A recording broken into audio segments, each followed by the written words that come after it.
All right, ladies and gents, welcome back to another episode of our coaches call. It's another Wednesday. It's another 11 a.m. somewhere in this world, in this beautiful world. Last time we talked a lot about the attachment of big muscles, and today we're going to talk more about practical applications of it. And most importantly, we're going to debunk what mobility and all that shenanigans is about. Let's get started. Hi, everyone.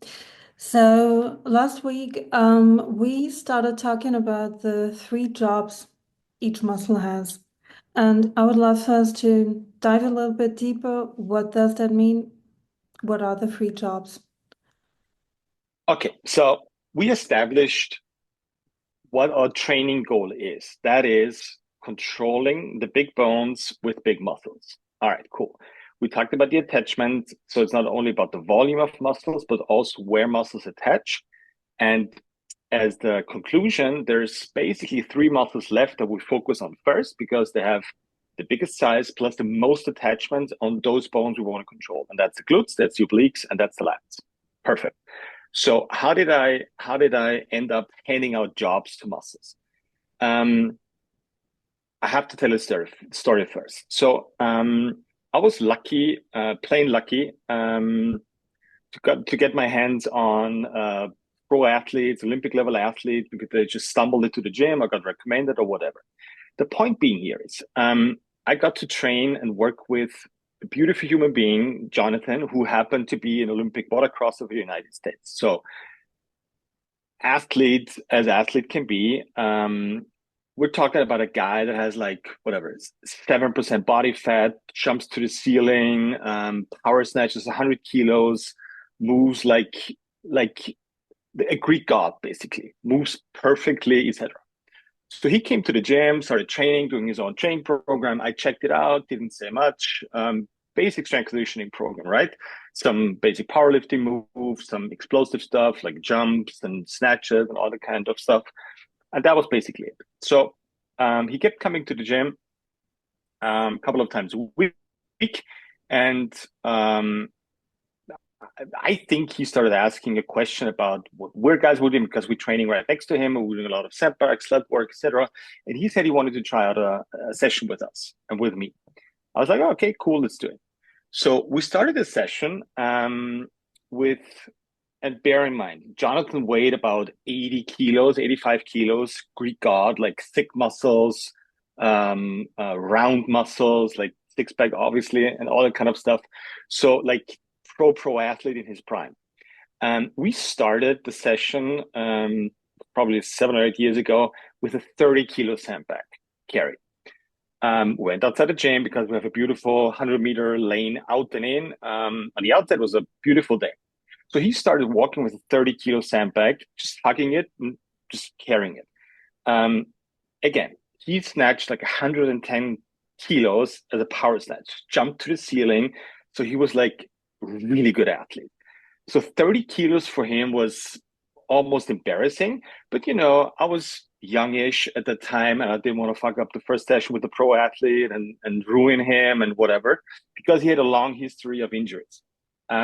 So I gave him a 30-kilo sandbag, started walking, and like 50 meters in, we have a 50-meter mark, it's a tree trunk. He started to walk funny, like literally turning his feet out and starting to walk.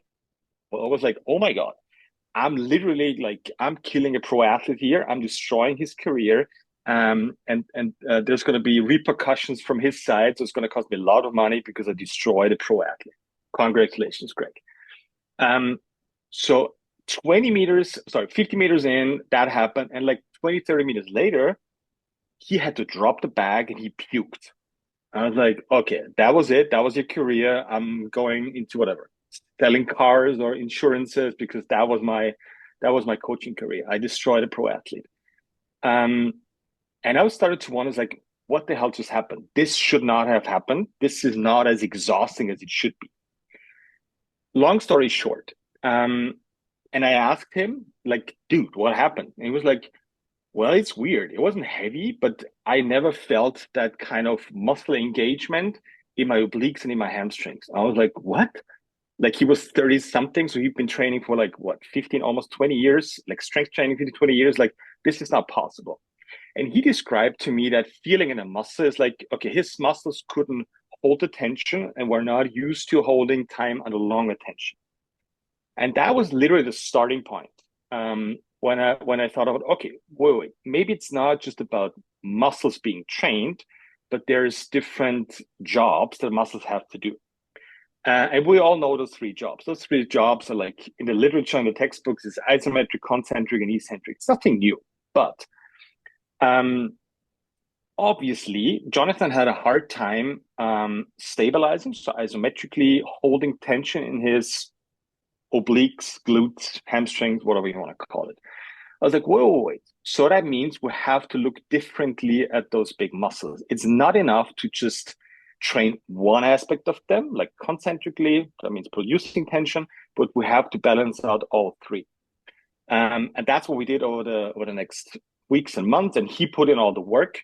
And all of a sudden, his knees, he had a lot of knee problems, I think over 10 knee surgeries over his career. Non-traumatic stuff. That means no racing accidents, like literally just from whatever, his sport and his training. And he had a brilliant last season with almost zero issues throughout the whole year, which was mind blowing. So that's how I started to hand out jobs to muscles. And since then, we treated every exercise differently. We don't see exercises; we see problems that need to be solved. That means every issue you're experiencing, whether that's hip issues or no progress in your back squat, is always a lack of educating your body, training those three jobs equally. Now, hear me out. That means you have to balance all three, but you're not starting from an even space. That means you're very prone to something. Let's stick with the hamstring, which is mostly trained producing, like doing whatever, squats, deadlifts, etc., but rarely trained isometrically and eccentrically. So that means you have to do a lot more, like a shitload more, like almost like 90-10 towards stuff that you're not doing to actually go back to balancing it out 50-50. It's not enough. Yeah. Could you break it down to some practical examples? Mm-hmm. So that means, let's say you have a classic strength conditioning program, you're doing your squats and your deadlifts. So you're using the muscle to lengthen. That means producing tension. That's how the hamstring is mostly trained. Now you need to do additional stuff where you train your hamstrings isometrically, which is carries, for example, or eccentrically, which is, for example, going down in a box squat, like my favorite exercise ever. So that means to balance out your hamstring producing all the time, so Romanian deadlifts, normal deadlift, squatting, you have to do like not equally, but even more of the other stuff, because you're not starting from like 50-50, you're starting from 90-10 towards producing hamstring through squatting and deadlifting. So you have to bring way more of the other stuff in to actually get to 50-50. So that's how and that's how we treat every single big muscle in the body. We're not going to overcomplicate it because, for example, the box squat, if you do it properly, covers all of it, which is why I love it so much. Because once you take your hips and go back, that means your hamstrings have to absorb because they literally get shorter. I'm sorry, they lengthen, my bad. When you get up, it's the opposite. So they have to produce when you stand up from the bench. So there's a couple of exercises and that's why I focus so much on the position as well, is if you do it correctly, you can get a big bang for your buck. That's how I stumbled more or less into handing out jobs to muscles. And let's put it like this. It has never not worked since then. So until it stops working, I'll keep doing it. So for me, any non-traumatic issue, let's say you have back pain, is a discrepancy between those three muscle jobs. They're not equally distributed. It's not a muscle problem per se, it's not as easy as saying, okay, your hamstring is a problem or your hamstring is weak. No, that's not precise enough. Your hamstring lacks A, B, C, or D jobs of executing. And that's how we can structure training. That's how we can bring the carries in. That's how we can bring in whatever is missing to focus on solving that problem specifically for the person in front of us. Do you have like go-to exercises now or moves you like to do with people when they do have lower back issues that you have seen like kind of like always working? Yes. So we have three templates available. So we have one for the hip, one for the shoulder, and one for the trunk. Trust me, every single exercise in there is working if you do it correctly. Plus, it's also balanced out through all the muscle jobs. So you don't have to think about anything. It's like do those exercises that are in there, watch the videos, pay attention what the execution is, and you will cover all of it. Because it needs to stay practical, right? Nobody can think about whatever muscle jobs in the training. That's why we created the templates. That's why we have created the practical application. That's how you can train on how to learn position with tension, so you can feel the difference in whatever your lower back pain or squatting 200 kilos, whatever it is.